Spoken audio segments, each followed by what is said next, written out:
Namaste. Today I wanted to share some very interesting points which I read from this very wonderful book known as Meditation and Spiritual Life, written by Swami Yatiswarananda, who belonged to the Ramakrishna Order. He has passed away many years back. He was the direct disciple of Swami Brahmananda, who in fact was the direct disciple of Sri Ramakrishna Paramahamsa. And I found this particular chapter on Brahmacharya very, very interesting. This is a challenge many people who are householders who live a worldly life face this and do not know how to overcome it, how to manage it rather, right? So there are very interesting. This book, the phenomenal thing about this book is that it gives very, very practical instructions, okay, which you can put in place in your life, and then if you religiously follow it with discipline, etc., you may find the results happening. So what is Swamiji talking about this? And I am just presenting whatever Swamiji has written. There's nothing from me in this. This entirely whatever he has said. I've just put it in a more points based manner, so that it is probably more easier to keep in mind or memorize, etc. Okay. He has obviously written it in a prose, in a flowing prose, and he's a very, very intelligent and a very nice writer also, I must say. Okay, so firstly, why Brahmacharya? People may ask, okay, why should I even bother about it? What is Brahmacharya? Brahmacharya, just for those who don't know, it is basically sexual restraint, not engaging in sexual intercourse but it's not just for the physical part of it. Okay, many people may even control themselves physically, but it's also the mental aspect. Okay, Brahmacharya is mentioned as one of the important yama. Okay, yama means observances or habits that one has to put in place. Okay, which sort of control and guide a person. So there are 5 yamas which are mentioned in patanjaliyogsutras. Okay, ahimsa, satya, asteya, brahmacharya, and aparigraha. Amongst them, brahmacharya is one of them. Okay, why should anyone even bother about it? Okay, so Swami Yatiswarananda gives various quotations in that. So there is a quotation of Swami Vivekananda in his book Raja Yoga, very famous book Raja Yoga, where Swami Vivekananda says that sexual energy is converted into a higher form of psychic energy known as ojas. This higher form of psychic energy helps you spiritually. It gives you that vigor and ojas. It's called ojas. Ojas, many people who are Indians, Hindi, etc., they would know what ojas means. Ojas means that vigor and that strength, and it also shines. When people, someone is said ojasvi, it shines on their face. They are seen with that kind of vigor. Okay, and if you meet great Swamijis who have practiced Brahmacharya all their lives, you can actually see that we call it tejas as well. That illumination that you find, that sparkle that you find when you meet them. Okay. So that is what is this ojas all about. Then Swami Brahmananda, that is the guru of Swami Yatiswarananda, he has also given very practical instructions. He says that this is important for developing a strong memory and a remarkable capacity for understanding. When we talk understanding anything, we are talking about very deeply and simply understanding something. And many people are very confused in their lives. Okay, they don't know how to go about things. While the capacity to understand oneself, understand others. Okay, and I'll come to that in the very last point which I mentioned in this particular section on why Brahmacharya as well. Okay, but the main purpose, Swamiji says, is to develop spiritual faculty. Okay, Brahmacharya leads to the development of a spiritual nerve called Medha Nadi. Okay, and this gives the power of intuition, and we need the power of intuition to help us guide in the spiritual path. Okay, so the primary aim of all this is spiritual development. Yes, they also give you vigor and health and vitality and memory and understanding and all these other things. That is a byproduct of this, but the primary aim of this is spiritual development. It's important for nourishment and vigor of brain. This is important that people, so Swamiji mentions that those who don't observe Brahmacharya and then they try to do meditation, okay, then they can't do that because they get heated up quickly. They don't realize it, but they get heated up quickly. And only with Brahmacharya you can maintain very long hours of meditation. Okay, and you see, if you today a lot of people do asanas and pranayam and even try and do meditation, even without observing any of these yamas and niyamas. In Patanjaliyogsutras, the yamas and niyamas are mentioned first. Without having a certain basic level of grounding in these things, these are like the foundations, you can't build the edifice of yoga on top of that through asanas and pranayama, etc. In fact, the really traditional people, they don't even say one should do asana and pranayama, leave alone pratyahara or what dharana, etc. If you are not, because you may develop certain strengths and energies, but because you don't have the yamas and niyamas, that is the right guidelines of life, you may end up using them. Now you have suddenly like a lot of energy. Imagine it's like a monkey having a sword, right? The sword is a great deal of power, but it's the monkey who is wielding it. So then any havoc can happen, right? So the traditional people always say, first try and develop a certain level of control over you before you get into more advanced levels of meditation, etc. Okay, and the other important point being meditation is to practice in the higher chakras, anahata and above, above the heart. And if someone is not having brahmacharya, it's not having that restraint, that sexual restraint or sensual restraint, then they are mostly in the lower chakras, okay, which is Manipura and Swadhisthana and Mooladhara, etc. So they are very much into this material things, and that doesn't leave enough energy to be diverted towards meditation. So they don't have the energy, and that's probably also why they get heated up, because there's not enough energy in the system to manage it. In this context, I just wanted to add, again, it's not by me, but I just wanted to give you what Patanjaliyogsutras says on Brahmacharya.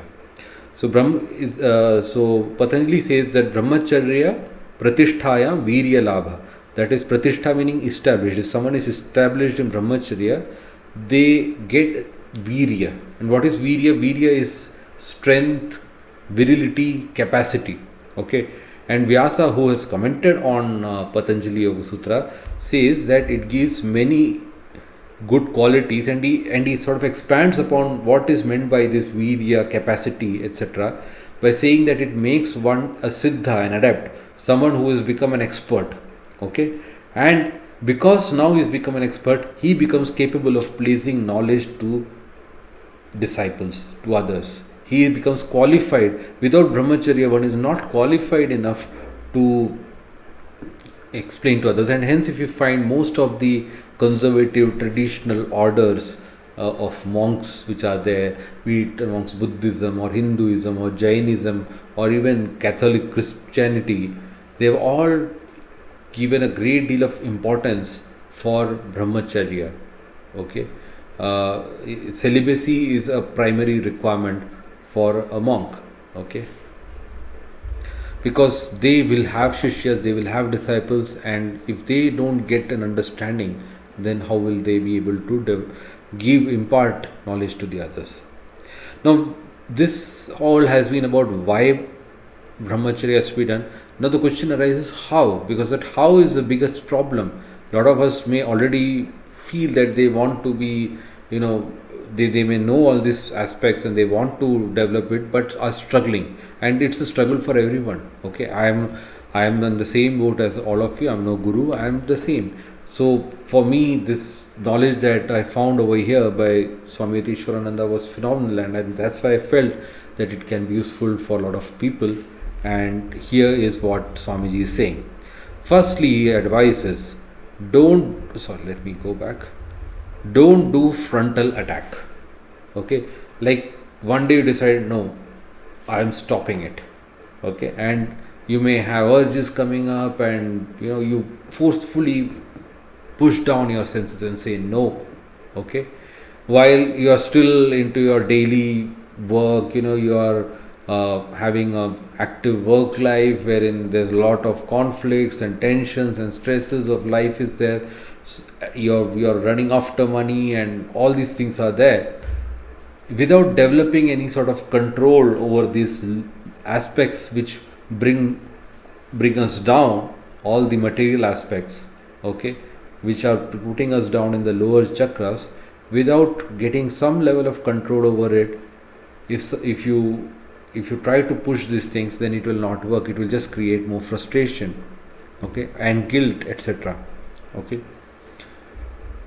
So Swamiji says that it is important to raise the mind.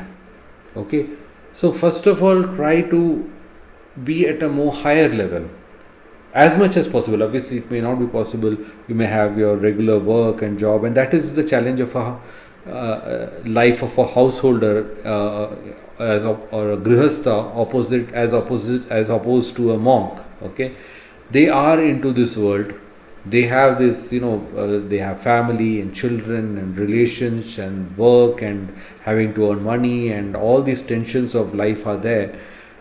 So but even so, as much as possible, try to raise your mind, move to a higher mode. By higher mode, it means in terms of devotion, in terms of, he explains how to get into that further, but it is about focusing on some higher spiritual ideal, not just getting sucked into the material life.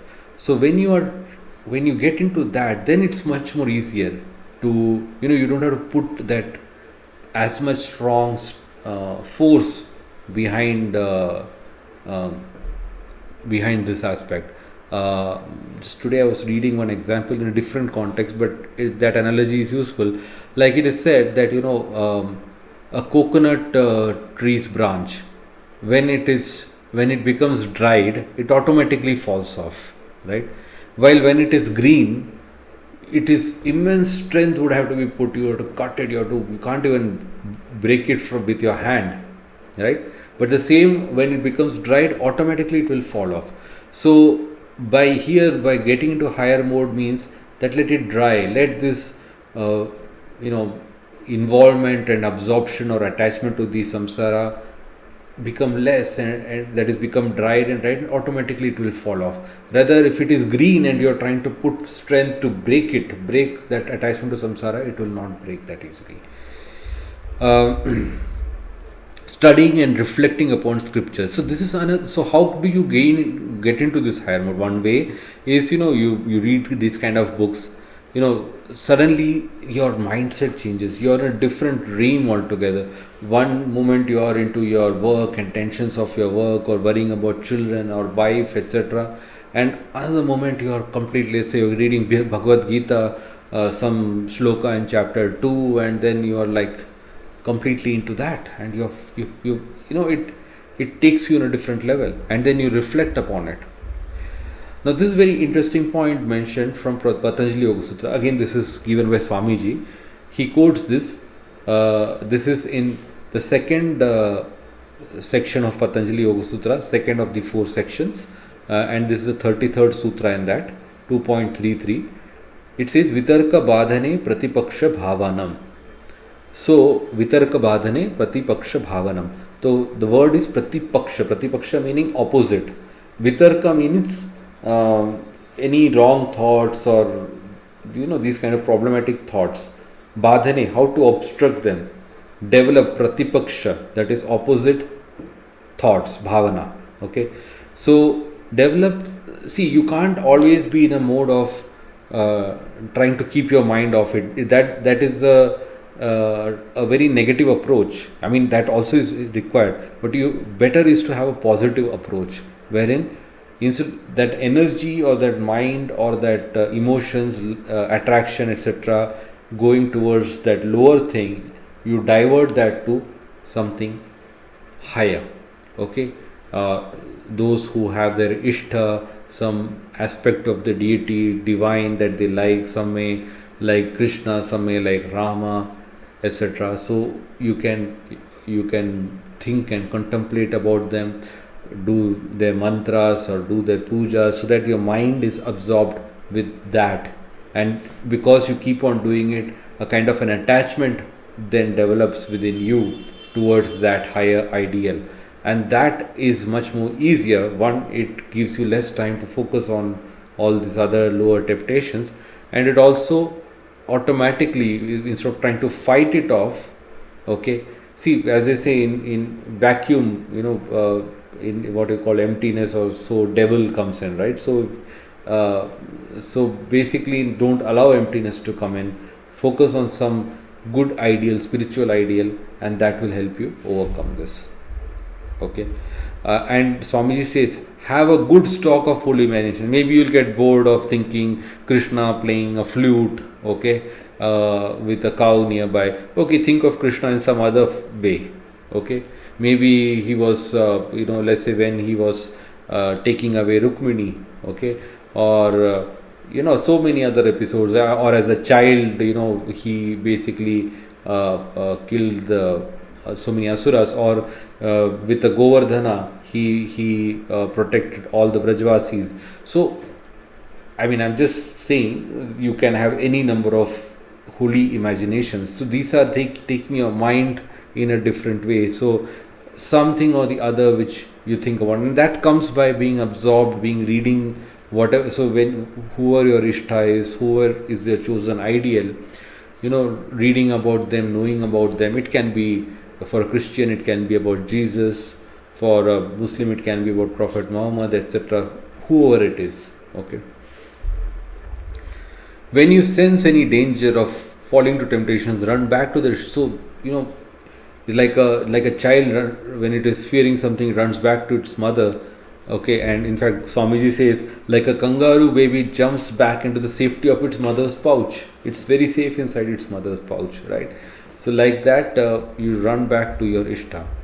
Always keep your mind on the chosen ideal. So as much as possible, even during the course of the day, whenever you are free, think about the ishta, and that will help.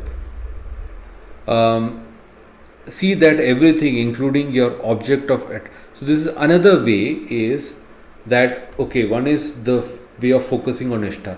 The other way is that, which is more like a jnana yoga. This first is more like bhakti yoga. Second is more like jnana yoga, that the fact that everything in this world is one, and all this material nature is just, some may say it is an appearance, or some may say it is just an expansion of God at the end of the day. So everything at the end of the day, whether it's a building, or whether it is this table, or this laptop, or me, or any other person, my wife, children, all of that, including the objects which are attracting me, all of that is just the self. It is one, and it is not a separate body. Okay, and everything is merging into that self, that consciousness. So he says that throw the light of Atma on the dark corners of ignorance. Let me just read exactly, if I can find what he says, the exact words. Yeah, he says another effective way is to merge all forms. This is in page 218 for those who have the book. Another effective way is to merge all forms that rise in you into the light of yourself, which is always shining and which forms your real nature. Temptations can take place only in the dark regions of the unconscious mind. Direct the searchlight of the Atman into all these shadowy areas. All the hideous images that lie crouching there will vanish in the brilliance of the self.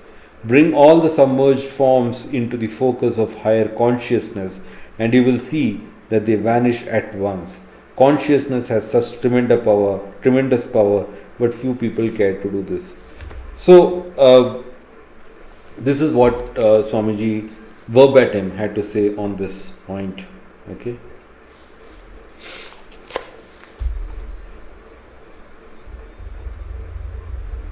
And I have not mentioned here in these points, but just after this, the next para, Swamiji talks about how to deal with bad images which come, tempting images which may come in your mind and disturb you, etc. How to deal with it. Maybe I can read that out as well. You see, the whole trouble is this: our images have acquired reality. We forget that images are only images. Each image becomes, as it were, a real person and haunts us. We should learn to deflate these images and deprive them of life. Okay. See, the images that we want, we tend to remember as if it is full of life. Let's say some person's beautiful face, smiling, and the eyes sparkling, and it is coming so clearly in our mind. While we are trying to say focus on our Ishta. I'm sorry, I'm right now not quoting him, just trying to explain. Say when you're trying to think about your Ishta, that is not coming as lively. That is a conundrum, right? Now coming back to what Swamiji is saying. So deprive them of life. In the beginning this may be difficult. Then we have to bring in another good image in order to counteract the bad ones. Okay. Here is where Swamiji is alluding to the chosen ideal or an Ishtha. Okay, so the good image you bring in. Okay, you think about that and not about this. But the technique of deflating the images must be learned by all one day or other. When you feel drawn towards a person, if you can regard him or her as a mere shadow, as something unsubstantial, then the charm and influence he or she has on you will disappear, and the fight will become a very easy one. But generally the attraction is such and our consciousness so confused and full of wrong notions that we do not even want to do this in most cases. So it is about us wanting to do this, right? Then it's the next point is about physical observances. These are some points which Swami Brahmananda told to Swami Yatiswarananda. That is, avoid exciting food. There are food which are very exotic taste and all that, and they can excite your appetite a lot. Too much spice, etc. Oversleep, over exercise. So both opposite ends are not good. Don't sleep and don't be too much lazy, but at the same time don't over exercise and tire yourself out. Bad company, evil conversations. Basically what Swamiji was talking about was managing energy levels. So when we have over energy, then there is a tendency to utilize this on higher planes. We suddenly feel like that, and that it's like a restlessness which builds inside us, right? Hence, at this point of time, what we should be doing is use this energy for some creative work. Here I'm just adding myself, that says some initiative to be of service to others, in which some mental energy is also utilized. Okay. Or doing some deep study of the scriptures, contemplation, etc. So basically, your mind is getting used, that excess energy is getting used up in thinking, contemplating, or doing some work. And also, he gives a very practical thing. If you're over energized, eat a bit less. Maybe you've eaten quite a lot and you're having a lot of energy, so eat a bit less. Okay. The other thing Swamiji says is rhythmic breathing. But this is not pranayam. So he's not, because people are just at the first steps of trying to develop Brahmacharya, while pranayam, which is at the level of yama, and pranayam is at the fourth level, so it is much, much higher. So, but at this stage itself, one thing which can really help us is rhythmic breathing, meaning, the breath is smooth and as deep as possible, and also there is a measure to it. Right, say the inhalation, exhalation, typically say they are equal, okay, and there's no too much strenuous effort being put in terms of breathing. It's not breathing heavily, etc. Very measured and normal breathing.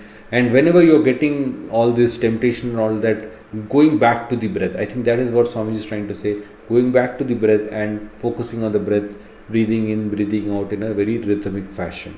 That will just take the mind away and give you a bit of that buffer to act, to put that control in place. Keep your body, clothes clean and pure. But some people, this is something we have seen in India in the past. People were so much purity conscious. It's not just about the caste aspect. I mean, people just don't want anyone else to touch. A Brahmin may not want other Brahmin to touch them, right? Let's say they have gone for a bath and just coming after a bath, going to do puja, okay, and some child, their child comes and touches them, they'll be like, no, why are you coming and touching me like that, okay? It is just that touch me not kind of thing.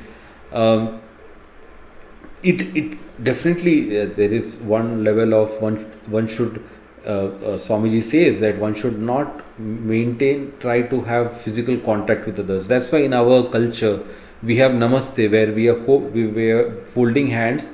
As soon as we see someone, we fold hands. We don't have this shaking hands and hugging them or kissing them, etc. That physical contact is made the minimal as possible, okay, while still showing friendly attitude towards the other person, right? Why this physical? Because when you touch someone, etc., one is there is always the chance of communicable diseases happening, okay, and if you get fever or something, you may not be able to focus on your meditation, etc.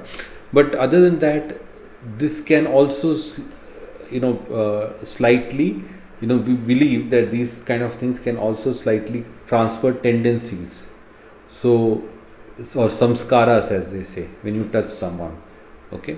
So hence people used to like, but more than this external cleanliness is internal cleanliness, which is called Shuddhi, and Shuddhi is Shaucha is one of the niyama amongst that 5 niyamas that Patanjali gives, and this is in Sutra 2.4, where Patanjali says that you feel like there's a disgust towards the body, okay, or in having contact with other people's bodies. So that is there, but also one has to maintain internal cleanliness, okay. And what do we mean by internal cleanliness? That is cleanliness of the emotions, okay. This another interesting point which Swamiji said is develop feelings of disgust or dislike towards that object of attraction. You can think that whatever beautiful that face may be, underneath it is just skin, and underneath the skin is just a mass of bones and muscles and blood and all that, and body has excreta and whatnot. So all this way of thinking will sublimate or reduce the desire. Another very important point is company of holy people, especially those who are brahmacharis, who have practiced this, okay, and shunning contact with immoral people. Then Swami says, don't think of yourself to be a man or a woman. Rather, the fact is that real truth is that you are beyond the body and mind. You are the self, and self doesn't have a gender, okay. And the last point after all of this is that one has to understand that lust and attraction are just parts of a larger problem of body consciousness. We associate ourselves with this body, okay, and spirituality is about dissociating that body from that body consciousness. So if someone has that high level of spiritual consciousness, okay, I mean, if you read the lives of Swami Sri Ramakrishna or Swami Vivekananda or any of these great saints, you find that they are so much focused on that higher ideal that lust and all those things don't really affect them as much as it affects the normal people like us, okay, because just getting out of that body consciousness, not identifying oneself with this body, but rather realizing that they are the true spirit within, then what is the spirit got to do anything with anybody? I mean, if not even with your body or not with any other body for that matter. So these were the various points which was there. I think a lot of interesting points Swamiji has given. We can think about it, deliberate about it, and try to put as many things in your practice. The thing is, so many different techniques are there, so you can figure out how to navigate this and how to use them for your own, in your own particular case to practice Brahmacharya. Thank you so much for listening to this, and please share your comments on this. This is very different than what I usually do on astrology, but having read that, I felt that to share it. Another reason is when you share these kind of things, they are more likely to be retained by yourself, and that is for me the most important point about sharing this kind of knowledge. Thank you so much. Namaste.